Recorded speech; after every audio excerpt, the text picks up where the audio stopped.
보험료랑 의료비까지 봤는데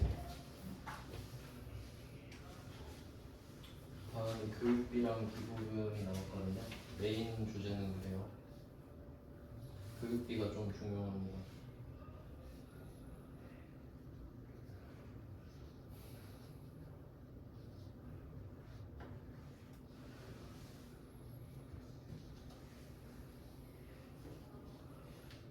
교육비 한번 볼게요.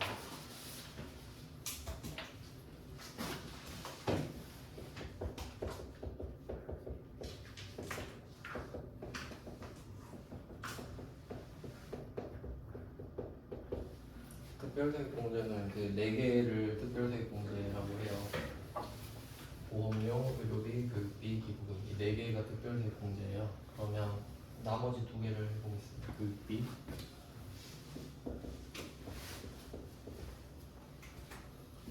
교육비 같은 경우는 나이 요건이랑 소득 요건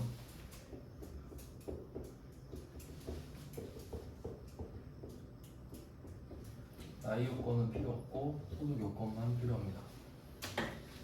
그러니까 그 학비를 내주는 그 대상, 그 학비의 주인공 기준이에요.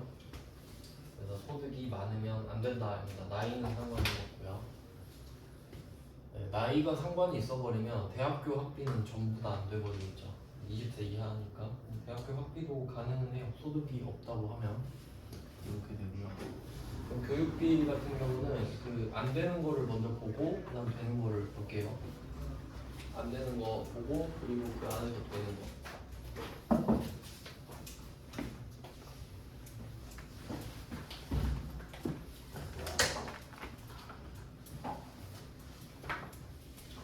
네, 일단 안 되는 거부터 볼게요. 안 되는 거. 대학원 수업료입니다. 대학원 수업료. 그래서 이게 카드 할 때 제가 말씀을 드렸었던 내용인데 일단 뭐 경합하는 내용을 먼저 확인을 해볼게요. 이게 지금 물적 공제라는 주제로 묶어서 5개를 같이 배우고 있는데 보험료, 의료비, 교육비, 기부금 이 4개가 특별세액공제고 여기다가 신용카드는 사용금액 소득공제.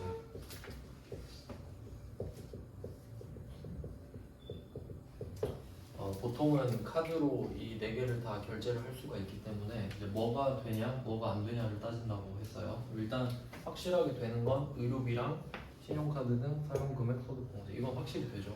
그러니까 얘 2개는 같이 되는데 그럼 이 나머지 3개는 어떻게 되냐 이거죠? 그러면 보험료를 카드로 긁었어, 교육비를 카드로 긁었어, 기부금을 카드로 긁었어 하면 우선순위는 얘네라고 말씀드렸죠. 그러니까 얘를 카드로 긁으면 카드는 안 해줍니다 일단. 그러니까 의료비만 예외가 되는 거죠. 그래서 보험료를 여러분이 카드로 결제를 했다면 여러분이 보험료 공제를 받든 말든 카드 공제는 안 해줍니다. 교육비도 마찬가지고 기부금도 마찬가지인 거죠. 이런 상황인데 근데 카드 할 때 교육비가 안 된다라고 제가 알려드렸죠? 그러니까 이 3개는 당연히 안 된다라고 했잖아요. 근데 그 중에 신용카드는 교육비를 안 해주는데 대학원까지 안 해준다고 했었어요. 자, 플러스 대학원 이렇게 따로 적어드렸죠.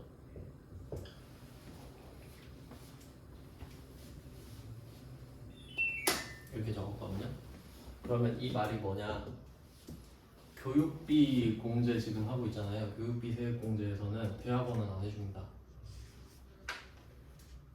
그러니까 이 교육비의 범위를 잘 정해야 되는데 사회 통념상 교육이에요. 사회 통념상. 그러니까 누구나 배우는 교육 정도로 생각하시면 되는데, 그러니까 지금 이 교육비에 해당되는 내용은 뭐 유치원, 초, 중, 고, 대까지거든요. 요새 뭐 대학 진학률도 많이 떨어졌다고 하죠. 뭐 취업이 가봤자 안 되니까. 그럼 그 대학교까지는 그래도 대학교를 간다고 하는 게 되게 특이한 건 아니죠. 그러니까 옛날에는 취직을 할래, 대학을 갈래 막 고민을 하는 거였는데 요새는 그냥 대학교 가죠. 약간 그런 느낌이라서 유치원, 초, 중, 고, 대까지만 교육비다라는 느낌이지. 그러니까 여기서 교육비는 정확하게 말하면 공교육비라고 하는 게 맞겠죠. 그러니까 보험료가 보장성 보험이었듯이. 왜냐면 이게 사교육비를 해줘버리면 좀 부작용이 생겨요.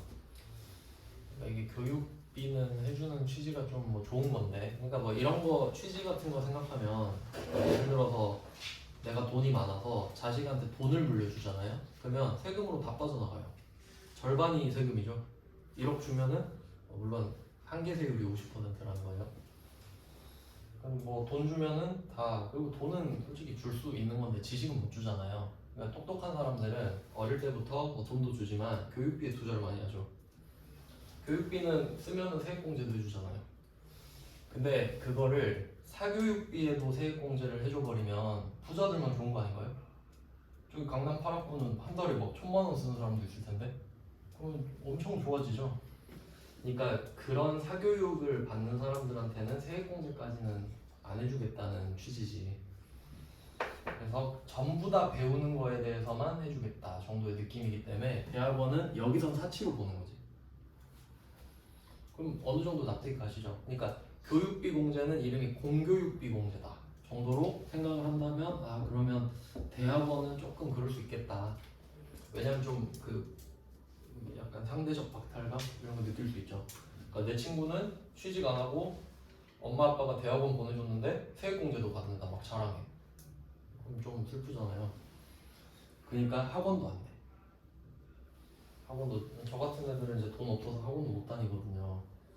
학원 다닌다고 또 세액공제 다 해줘버리면 또 열등감 생길 수 있지. 그러니까 사교육이 학원이잖아요 사실. 그러니까 대학원이랑 학원 들어가면 다 안 된다면 되겠네. 학원 안 되고 대학원 안 되고. 자 그래서 교육비에서는 이거 공교육 아니잖아 라고 제꼈거든요. 근데 카드가 보기에는 아니 대학원이 교육이 아닌 뭐야 이렇게 돼버리는 거죠. 그러니까 대학원은 좀 불쌍한 케이스예요. 서로 버리는 거야 서로. 그러니까 이게 잘 생각해야 좀 헷갈리거든요. 그러니까 교육비를 카드 결제를 하면 둘 중에 아니 교육비를 받든 말든 카드는 안 해준다 그랬어요. 카드는 포기 선언 이렇게 한 거예요. 그럼 여기서 대학원비를 생각해 보자는 거지. 대학원 수업료를 카드로 긁어봅시다.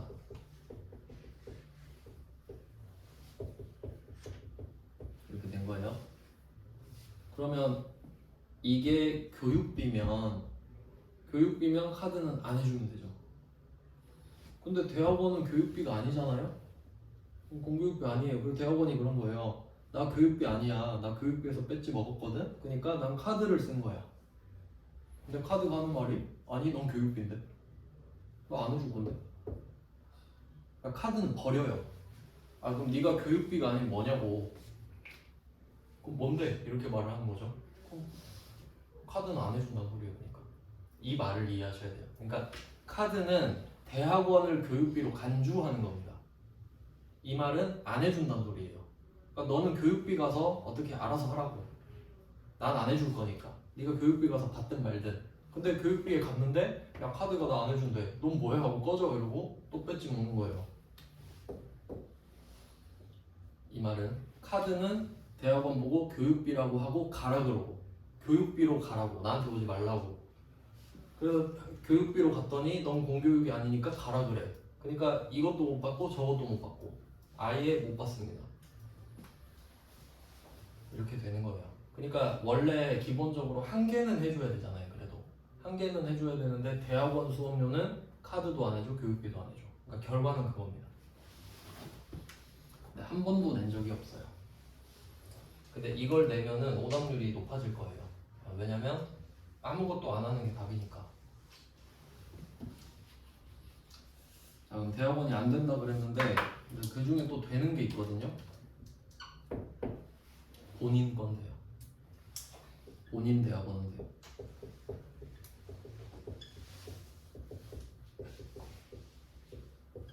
그래서 본인은 반드시 대학원은 본인이랑 만나야만 돼요.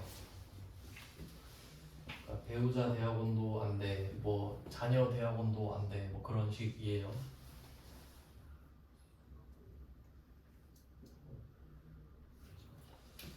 그래서 이런 식으로 안 되는 거 하나 보고 그리고 되는 거 보고 이렇게 할게요. 하나씩.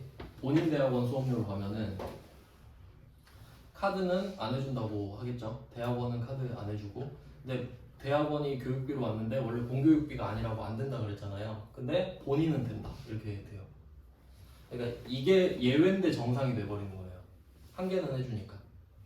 그래서 배우자 같은 경우는 아까 처음에 말씀드렸던 것처럼 아예 그냥 안 되는 거고, 근데 본인은 예외적으로 되는 거죠. 이렇게 보시면 돼요. 그래서 본인 대학원은 잘 나와요. 그래서 본인 대학원이 나오면은 그냥 된다고 보시면 되죠. 왜냐면 본인은 소득 요건이 무조건 충족했다고 보니까 그냥 본인 대학원이 나오는 순간 그냥 되는 거예요. 이렇게 하나 봤고요.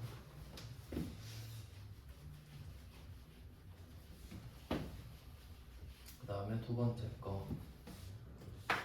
두 번째 교육비에서 안 되는 거는 직계 존속 교육비입니다. 직계 존속의 교육비. 네, 그럼 여기서 교육비의 범위는 당연히 아까 말씀드린 유치원, 초, 중, 고대가 되겠죠? 당연히. 근데 그게 그냥 대상이 직계 존속인 거예요. 그러니까 엄마, 아빠, 할머니, 할아버지 뭐 이런. 그럼 그분들의 교육비를 내가 내준다 하면은 안 해주겠다는 거예요. 이유는 모르겠는데.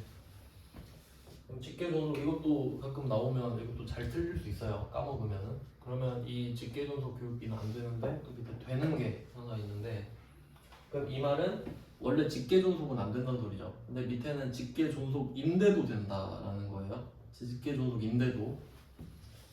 그게 장애인 특수교육비입니다.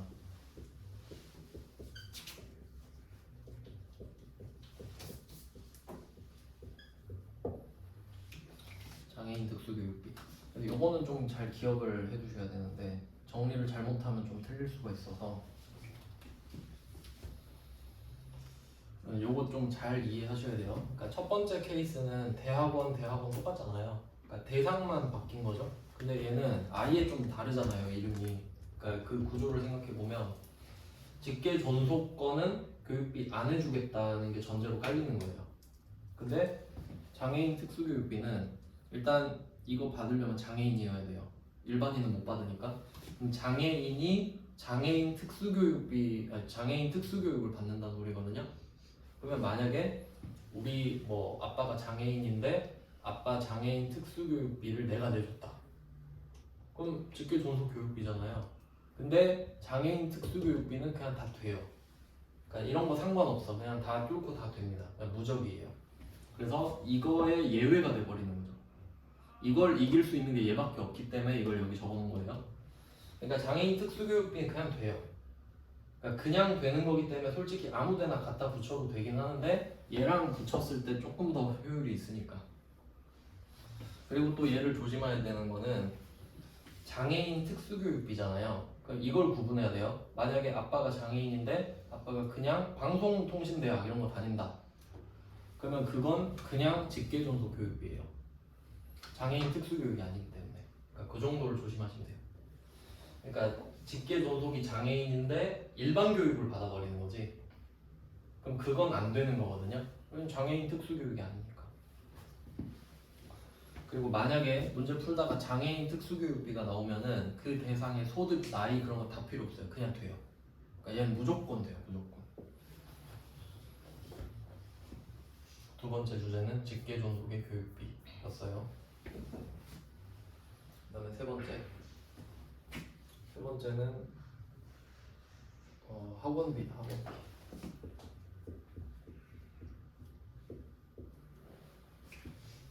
학원비는 사교육이니까. 그리고 뭐 공부하다 보면은 가끔씩 좀 헷갈리실 수 있을 것 같은데, 여러분이 지금 학원을 다니고 있는 거잖아요. 그럼 한번 생각해 볼게요. 부가가치세 측면으로는 이 학원이 면세사업자거든요. 그럼 여러분은 학원비를 낼 때 부가가치세를 안 냈을 거예요. 면세니까. 부가가치세가 안 들어있다는 소리예요. 그럼 그건 부가가치세 측면이죠. 그리고 또 여러분이 근로소득자라면 이게 또 교육비로 들어갈 수 있잖아요. 근데 그게 특별세액공제로는 안 들어간다는 거지. 뭐 그 정도로 생각할 수 있는 겁니다. 그러니까 세법마다 보는 시각이 다르다는 거죠. 부가가치세는 부가세가 있냐 없냐고, 여기서는 내가 세액공제 받을 수 있냐 없냐고, 뭐그 정도인데 학원비가 지금 들어가겠죠. 학원비는 안 돼요. 교육비가 아니에요. 그러면 이게 중요합니다. 교육비가 아니라는 거거든요. 학원비는. 그러면 얘를 카드로 긁으면 카드는 되죠. 교육비가 아예 아니니까 학원비는. 그러니까 얘는 논란의 여지가 없어요. 그러니까 대학원은 누가 보면 교육이고 누가 보면 교육이 아니잖아요. 근데 학원은 아 이거 누가 봐도 사교육 아니냐고. 그래서 아니다 이거는. 그럼 카드가 그냥 쿨하게 내가 해줄게. 너 어차피 교육을 못 받지. 내가 해줄게. 이렇게 돼요. 그래서 학원비는 카드 결제는 돼요. 학원비를 카드로 결제하시면은. 근데 또 학원비 중에 되는 게 있는데 그게 취학전 아동이라고 하기도 하고 미취학 아동이라는 말을 더 많이 들어보셨을 것 같은데, 미취학 아동의 학원비입니다. 미취학 아동의 학원비. 여기서 취학이라는 단어로 또 그 전산생물 1급에서는 그랬던 것 같은데 제 기억으로는 취학의 기준을 아셔야 돼요. 취학은 배움을 취한다라는 뜻이고 초등학교 입학을 말해요. 그러니까 여기서 기준이 나이가 아니라 초등학교 입학을 기준으로 한다는 거지. 그래서 제가 봤던 제 기억으로는 어디서 봤는지 모르겠는데 8살이래 나이가. 8살인데 초등학교 입학을 안 한 거예요. 원래 8살에 입학하잖아요. 한국 나이로. 8살인데 그냥 아파서 그냥 집에 있는 거예요. 그럼 얘는 미취학 아동이에요. 맞죠? 나이 기준이 아니잖아요. 그러니까 8살 미만 이게 아니잖아요. 미취학 아동은 초등학교 입학 전. 무슨 말인지 아시겠죠? 그 문제를 본 적이 있는 것 같아요. 그래서 취학의 기준은 초등학교 입학이다. 그러니까 여기서는 유치원생이라고 보시면 되겠죠. 유치원생. 그러니까 유치원생은 학원 다녀도 그거 해줄게. 왠지 모르겠어요. 뭐 다녀봤자 얼마나 다니겠나 싶은 건가? 비싼 거 많을 텐데. 뭐 영어 유치원 이런 거 비싸잖아요. 그러면 학원비가 이제 시험에 잘 나와요. 이게 딱 잘 나오거든요. 그냥 잘 나온다는 뜻이에요. 장애인 특수교육비는 잘 나오진 않는데 조심하라는 뜻이에요. 잘 안 나오니까 조심해야겠죠. 틀릴 수 있으니까. 미취학 아동은 잘 나온다는 뜻이에요. 왜 그런지 생각을 해볼게요. 여기에 각각 카드를 갖다 대볼게요.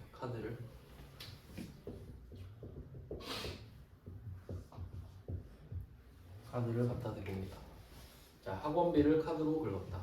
그러면 이때 판단을 어떻게 하시면 되냐면 카드가 먼저 본다고 생각하시면 돼요. 그러니까 카드가 먼저 판단을 한다고 보시면 돼요. 그러니까 카드는 일반적인 사회 통념상 인간의 시선이라 보면 되거든요. 상식적인 시선. 그러면 카드가 학원비를 딱 봐요. 보니까 얘는 사교육이거든요. 그럼 교육비가 안 되겠는데? 얘 생각이 안 될 것 같죠? 그럼 지가 해주는 거예요. 이렇게 보시는 게 편해요. 그래서 아까 대학원은 어땠나요? 대학원을 카드로 긁으면 카드가 보기에 대학원은 수업료잖아. 카드는 대학원을 수업료로 생각합니다. 그러니까 안 해준다고 하는 거예요. 그러니까 교육비로 보니까 저기 가서 이야기를 하는 거죠. 그러니까 나는 안 해줄 테니까 교육비로 가서 이야기해라. 근데 교육비에서 또 배지를 먹었다. 이렇게 되는 거예요. 그럼 이제 예를 볼게요. 이게 시험에 잘 나와요. 이거 미취학 아동 학원비를 카드로 긁었다. 그러면 그냥 상식적으로 생각해봐요. 여러분이 카드 명세서를 보면서 그냥 뭐 상호명 금액 이렇게만 나오죠. 시간이랑. 그러면 학원비를 긁든 취약전 아동 학원비를 긁든 그냥 학원비죠. 구분 안 되죠. 그냥 카드 명세서로 봤을 때. 그럼 카드는 그냥 학원인 거야. 얘도. 그럼 얘는 너 학원비네? 그럼 너 안 되겠네. 내가 해줄게. 이렇게 돼요. 내가 해줄게 했는데 가서 얘는 또 받고 있는 거야. 교육비로. 그러니까 중복공제가 돼버리죠. 그래서 제가 의료비랑 카드 공제는 공식적으로 중복 공제가 된다 그랬죠. 그러니까 공공연하게 누가 봐도. 근데 얘는 비공식이죠. 이런 것들을 조심하셔야죠. 그러니까 이런 패턴을 그냥 외워버리면 돼요. 그냥 한번 이해하시고. 그래서 미취학 아동 학원비 카드 이거 잘 나오거든요. 둘 다 된다. 왜? 둘 다 되니까. 그러니까 기본적으로 사람들이 두 개 다는 안 되지 않을까라는 게 좀 은연중에 깔려 있으니까 둘 다 되는 걸 내면 좀 약간 멈칫멈칫하게 되거든요. 그래서 요거를 잘 기억을 해 두시고요. 다른 거는 같이 잘 나오는 경우가 없어요. 뭐 본인 대학원 수업료 이거 정도 나올 수 있으려나? 한번 해볼게요. 트레이닝을 해봅시다. 다시 저도 좀 헷갈리는데. 그러니까 본인 대학원 수업료 카드 이게 제일 헷갈리거든요. 그러니까 카드 시선으로 본다 그랬죠. 그러면 카드가 대학원을 바라봐요. 그리고 생각을 하는 거죠. 대학원이는 카드는 대학원을 교육비라고 생각해요. 그럼 교육이 아니면 뭐야? 그러니까 일반인의 시선이라 그랬죠. 그러니까 길 가는 사람한테 가서 물어봐요. 대학원은 뭔가요? 교육기관이죠. 이러겠죠. 그러니까 얘는 대학원이 교육기관이라고 한 거야. 그럼 이게 교육비가 아니면 뭐냐고. 그러니까 너는 교육비 가서 이야기해. 나는 안 해줄 테니까. 이렇게 된 거예요. 그래서 그럼 얘는 카드 말 듣고 뭐 그렇긴 하지. 그래서 교육비로 갔어요. 교육비가 하는 말이 난 공교육비인데 이거 뭐 공교육이야? 누구나 받는 거 아니잖아. 그래서 나도 안 해줘. 이거거든요. 그럼 이것도 안 되는 거지. 근데 우리가 이렇게 말하죠. 난데 내 건데 네 건 해줄게. 이렇게 되죠. 그래서 본인 대학원은 카드로 긁었을 때 결과적으로 카드가 안 돼. 근데 교육비는 되죠. 본인만 되니까. 본인 한정. 그러니까 대학원 나오면 본인만 찾으시면 돼요. 그러니까 제 생각에 난이도를 높이려면 배우자 대학원 수업료를 카드로 결제했다 이렇게 하면 올킬이거든요. 둘 다 안 되잖아. 그러니까 둘 다 안 된다는 정말 획기적인 거예요. 문제를 냈는데 둘 다 안 된다? 그럼 어렵죠. 제가 그랬잖아요. 세무 2급에서 제일 어려운 답은 가만히 있는 거다. 이것도 나올 수 있죠. 근데 한 번도 안 나왔거든요. 이유를 잘 모르겠어요. 나 같으면 될 것 같은데. 너무 멘붕이 올 것 같아서 그런가? 뭐 모종의 이유가 있는지도 모르겠죠. 그 다음에 직계존속 교육비랑 장애인 특수교육비 얘는 카드가 한 번도 안 나왔거든요. 그러니까 일단 사례 분석을 할 수가 없어요. 근데 그런 문제는 잘 안 낼 겁니다. 왜냐면 출제자들도 무리수를 두진 않거든요. 가끔 그런 애들 있긴 한데 무난하게 가고 싶어 하죠. 근데 요거는 뭐 사례가 없으니까 말씀 못 드리고 요거는 뭐 충분히 사례가 나올 수 있어서 이 정도까지 보시면 되고 그다음에 또 교육비는 예외가 있어요. 교육비 지금 할 거 많죠. 3개를 받고 그다음에 또 추가해야 될 게 교복이 있습니다. 교복 약간 안경 같은 느낌이에요. 누구한테 막 길 가는 사람한테 물어봐요. 안경이 의료비인가요? 뭐 안경은 안경이죠 이럴 거 아니에요. 그럼 교복이 학비인가요? 이러면 아니죠 이럴 거 아니에요. 근데 교복도 학비로 봐줄게. 그러니까 좀 편의를 봐주겠다는 거예요. 안경이나 교복이나. 교복도 교육비에 포함이 됩니다. 근데 여기서 포인트는 공교육이라는 건데 교복을 입는 그 레벨을 생각해봐요. 저는 유치원 때 교복이 있긴 있었는데 원복이라 하나? 있었고 초등학교도 있는 데 있죠. 살레시오 같은데 중학교는 다 있죠. 고등학교도 다 있죠. 대학교 안 있고 그러면 무조건 입는 곳은 중고죠. 중고. 네, 솔직히 초등학교에 교복을 만드는 거는 제 생각엔 좀 그 사치입니다. 쑥쑥 크잖아요. 그럼 해마다 교복 맞추라는 소리죠. 그러니까 좀 돈 많은 학교가 그렇잖아요. 그 살레시오 그 별명이 그거 아닌가? 돈 내시오 아닌가? 돈 많은 그 초등학교 몇 억 든다던데 졸업할 때. 그러면 초등학교 교복은 사치잖아요. 그러니까 이 교복은 중고만 해줘요. 중고. 이것도 이제 세무 1급에 나온 적 있어요. 그러니까 저라면 초등학교 교복을 낼 겁니다. 그럼 틀리겠죠 또. 초등학교 교복은 안 쳐주니까. 왜냐면 또 열등감 조장하잖아요.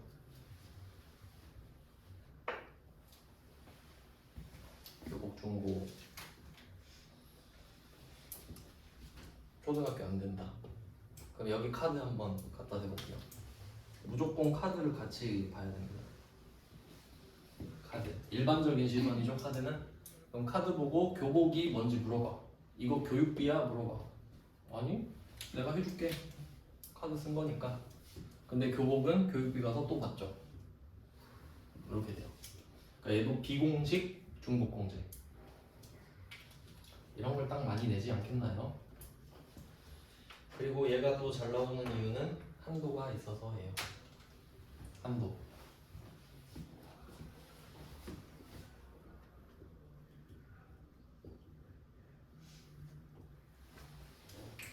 한도 50만 원. 교복도 막 비싸잖아요. 교복 한 100만 원 하지 않나? 교복도 많이 해줘버리면 저는 막 고등학생 때 막 4, 5만 원짜리 막 대량 생산한 거 입고 그랬는데 불쌍하잖아요. 그런 애들은. 그러니까 해도 50까지만 해주겠다. 1년에 50까지요. 안경이랑 똑같죠. 그러니까 취지는 좋지만 너무 사치 부리는 것까지는 안 된다 정도가 될 테니까. 그래도 이것도 안경이랑 똑같은 패턴이에요. 그러니까 저 같으면 이렇게 될 것 같아요. 교복 70만 원짜리를 카드로 긁었다. 교육비 50, 카드 70. 이렇게 약간 좀 비대칭으로 줘야 재밌죠. 그 정도를 감안하시면 돼요. 안경도 똑같이 됐죠. 안경이랑 같은 급이고요. 그리고 그 교복 이게 예외가 됐고, 그 다음에 교육비에 또 포함되는 게 그 수학여행 가는 거 뭐라고 하더라? 놀러 가는 거. 뭐지?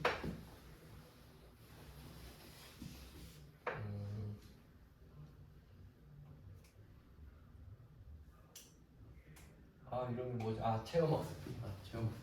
체험학습비.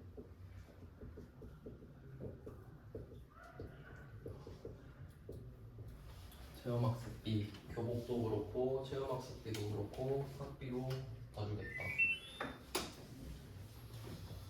체험학습비도 한도가 있어요. 그러니까 이거를 문제 푸실 때 항상 상식적으로 생각하셔야 돼요. 그러니까 안경을 샀다 하면은 안경으로 멋부릴 수 있잖아요. 그럼 한도 정해줘야 되겠고, 교복도 좀 그럴 수 있죠. 그럼 좀 한도 정해주고. 그다음 체험학습비도. 예를 들어 뭐 좀 부자 학교다. 그러면 만약에 체험학습으로 우리 뭐 아이슬란드 가서 오로라 보고 와요 해서 1,000만 원씩 내세요 뭐 이래버리면 그럼 다 학비 해줘버리면 안 되죠. 그러니까 얘도 한도 걸어줘야지. 가봤자 뭐 제주도 정도 해서 30만 원. 그러니까 이렇게 좀 이해를 하셔야 돼요. 그럴 수밖에 없겠구나. 그러니까 약간 한도를 걸어놓는다는 거는 부자를 경계하는 겁니다. 부자가 특혜를 받을까봐. 좀 약간 보여주기식일 수도 있는데,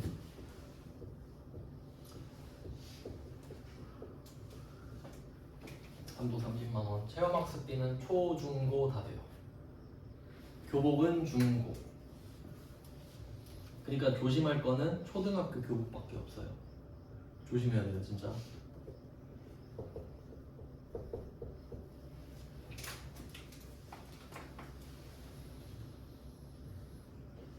네, 그러면 교복은 카드로 많이 사잖아요. 그럼 혹시 이제 뭐 기억도 안 나는데 체험학습비를 카드로 내보신 적 있으신지? 현금으로 내죠 보통. 왜냐면 담임쌤이 막 체험학습비를 거둘게요 하는데 막 카드기 들고 가가지고 자 찍어 막 이럴 수 없잖아요. 그냥 현금 모아서 한 방에 가는 패턴이죠. 그러니까 얘는 카드 안 나오겠죠. 그러니까 뭐 나올 수가 없겠지. 그래서 대비하실 필요가 없어요. 뭐 만약에 카드로 긁는다면 둘 다 되겠지 뭐. 네, 뭐 실제로 학비는 아닐 테니까. 그리고 이제 추가적으로 조금 더 보면은 이게 할 게 진짜 좀 많거든요. 원래 사례가 엄청 많은데 좀 큰 덩어리 지금 3개 받고 3개로 메인 잡으시고요. 그리고 체험학습비 교복. 얘네들은 한도가 있기 때문에 또 한도 시리즈가 3개가 있죠. 안경 50, 교복 50, 체험학습비 30. 그 3개가 한 문제 나온 적도 있고요. 한 회차에 한도가 있으니까. 그리고 또 심리전으로 막 한도 밑으로 내기도 하고 막 안경 40만 원짜리 샀다 뭐 이렇게 하기도 하고 그럼 40짜리 사면 40이겠죠. 뭐 이렇게 낼 수 있고요. 그리고 한번 볼게요. 또 여기에서 그 급식비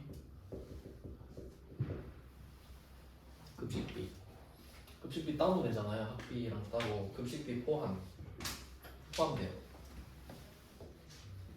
교과서 포함 뭐 이런 느낌으로 급식비도 되고 교과서도 되고 그다음에 그 애프터스쿨 방과후 교육도 포함이 되죠. 그러니까 약간 느낌이 학교 안에서 하는 건 다 된다 정도의 느낌. 교복도 되잖아요. 그러니까 교복이 된다 그러면 아예 밥값이 안 되겠나 이 정도까지 가야 돼요. 교복 입고 밥 먹으니까. 교과서도 그렇고 방과후도 그렇고 이 정도 다 되는 거 아시겠죠? 근데 이렇게 가다가 좀 약간 삐끗하는 경우가 있는데 재료비를 한번 생각해 볼게요.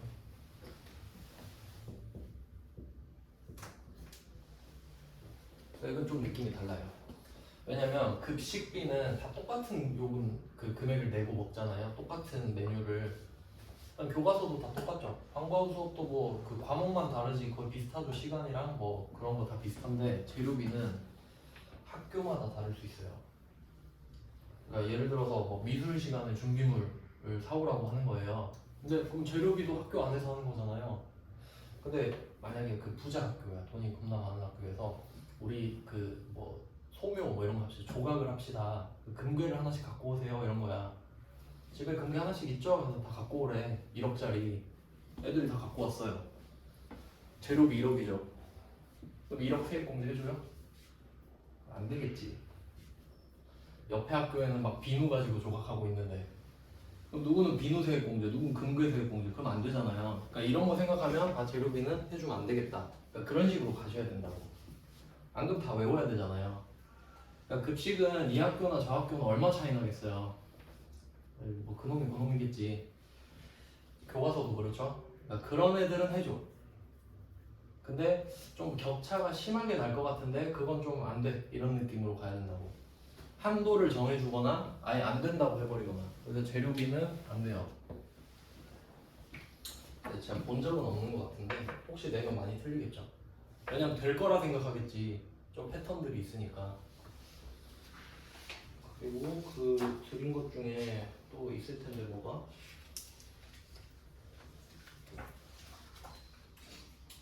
그거만 좀 보고 쉬죠.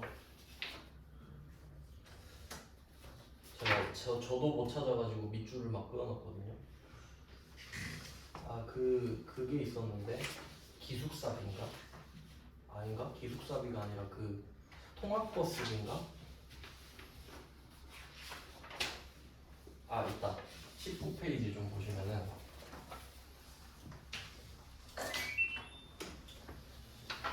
19페이지를 보시면 제가 밑줄을 그어놨는데 교육비 19페이지 16번 문제 있죠.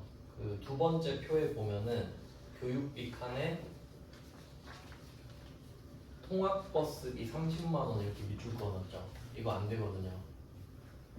교육비 아니에요. 그러니까 지 맘이죠. 솔직히 지들 맘인데, 그러니까 우리는 패턴을 만들어야 될 거 아니에요. 그래서 저는 이렇게 생각해요. 학교 밖이라 안 된다.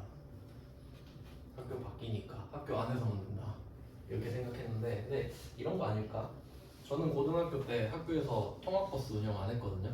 남고였는데 남고는 잘 안 하죠. 근데 여고는 좀 많이 하잖아요.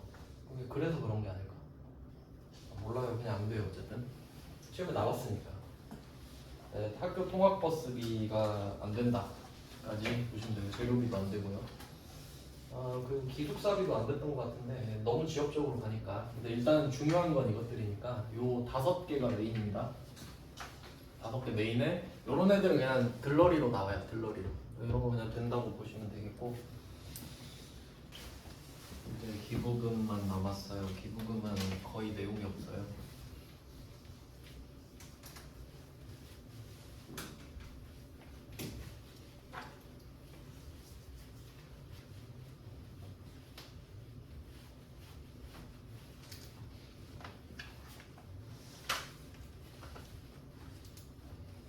기부금은 좀 약간 암암리의 탈세 채널로 좀 쓰이는 경향이 있죠.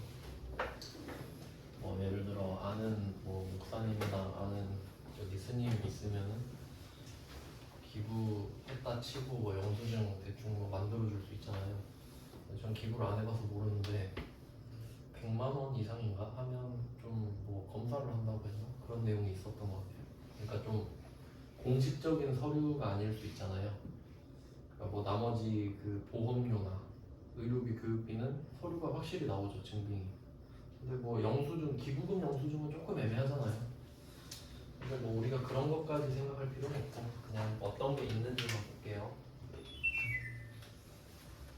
기부금은 잘 비중도 별로 없는 것 같아요. 막 많이 나오는 것 같지도 않고. 기부금은 나이 요건 안 보고 소득 요건만 봅니다. 기부자의 소득 요건만 봅니다. 그러니까 그 기부한 사람이 소득이 없어야 내 돈으로 기부를 한 게 되니까 그것도 내 걸로 끌어올 수 있다는 뜻이죠. 그럼 기부자가 돈이 많으면은 그 사람 걸로 들어가겠죠. 그 사람이 돈이 없으면 내 걸로 들어오는 거고 뭐 이런 식인 거예요. 얘는 두 개로 나눌 수 있는데 법정 기부금이랑 지정 기부금 이렇게 나눠져요.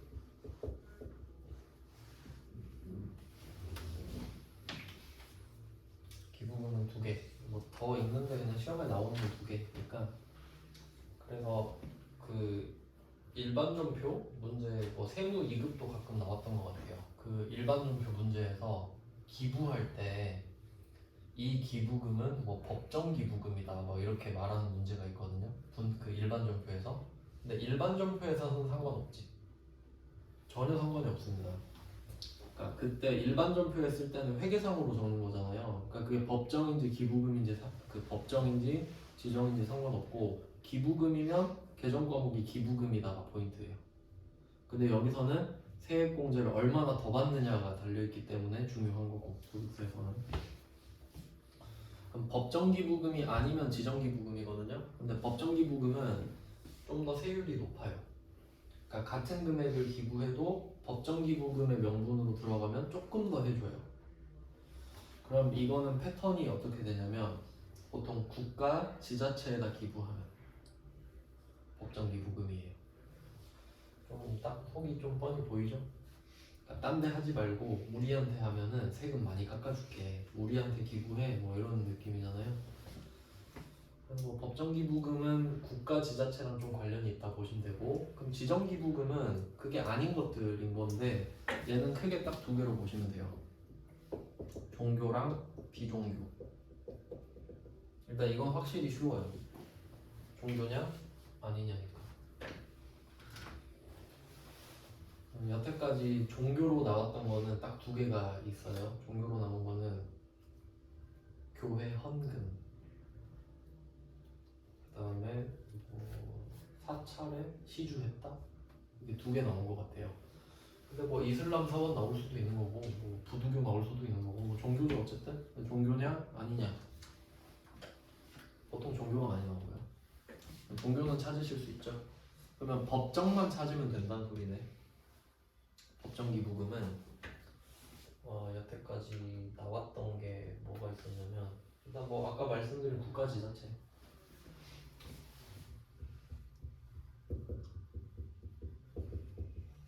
이게 키워드라고 보시면 돼요. 국가지자체한테 기부하면 세금 많이 깎아줄게 이런 느낌인데, 좀 이게 간주공급이랑 그 붙여서 한번 볼게요. 간주공급이랑 좀 두 개가 이제 붙으면 헷갈릴 수 있는데, 우리가 기부를 한다고 할게요. 기부를 해요. 국가에다가 기부한다고 합시다. 그러면 그 부가가치세법상으로는 국가에다가 기부를 하면 원래 그 기부하면 간주공급이잖아요. 기부해도 부가세 따로 내야 된다 했잖아. 네, 그런 적이 있어요. 그런 게 있거든요. 잘 모르시는 것 같은데 간주공급이라는 게 있는데요. 네. 회계 1급반인가? 간주공급이 기부를 내가 100만 원짜리를 해도 10만 원을 따로 내야 돼요. 왜냐면 이걸 팔았을 때 10만 원 내야 되니까. 그러니까 국세청은 기부고 뭐고 빨리 10만 원 내놔 이거거든요. 그래서 그 기부를 하고 부가세를 따로 내야 되는 이슈가 있단 말이죠. 근데 이거를 국가에다가 기부를 하면 면세야. 간주공급이 성립이 안 돼버리지. 그렇게 되죠. 그럼 부가세를 안 내게 되겠죠. 부가세법상으로. 근데 이제 소득세로 넘어오면은 국가 지자체한테 기부를 하면 딴 데 하는 것보다 세금을 더 깎아준다네. 그러니까 여기저기에 세팅을 많이 해놨지. 우리한테 기부하라고. 방향은 같다. 나한테 하세요예요. 근데 뭐 국가 지자체 느낌이 나면 다 포함이 되는데 구체적인 사례를 한번 들어볼게요. 시험에 나왔던 거. 옛날에 국방헌금 이런 게 나온 적이 있어요. 국방헌금. 국방헌금 뭐 뭔지는 모르겠는데 그냥 국방부에다가 뭐 기부하는 거 아닐까요? 뭐 국방부도 행정부잖아요. 그 정도 해석하시면 될 것 같고 실제로 나왔었던 겁니다. 그리고 또 사례가 이재민 나온 적 있어요. 이재민.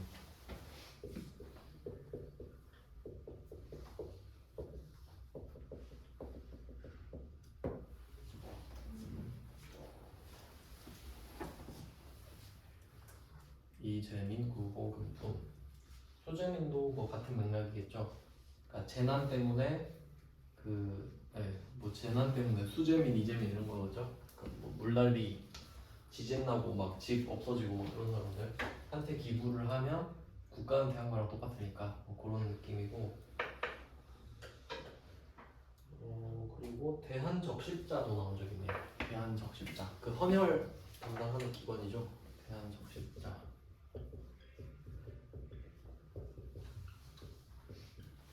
뭐 녹십자는 약 만드는데 뭐 적십자는 헌혈하고 뭐 그런 데죠.